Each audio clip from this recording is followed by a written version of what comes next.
বৈষম্য বিরোধী ছাত্র আন্দোলনে গুলিবিদ্ধ হয়ে দৃষ্টিশক্তি হারানো সাতক্ষীরার মোহাম্মদ শাহীন হোসেনকে নগদ অর্থ সহায়তা দিয়েছে বিজিবি।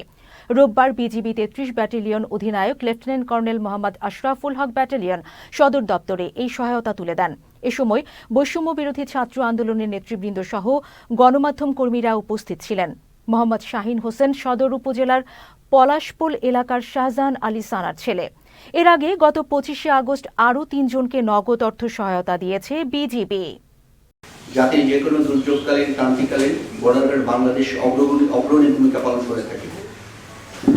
এর মধ্যে আত্মমানবতার সেবায় যে কোনো মানবিক ডাকে সাড়া দেওয়ার ক্ষেত্রে বিজিবি বর্ডার গার্ড বাংলাদেশ সবসময় সামনে এগিয়েছিল।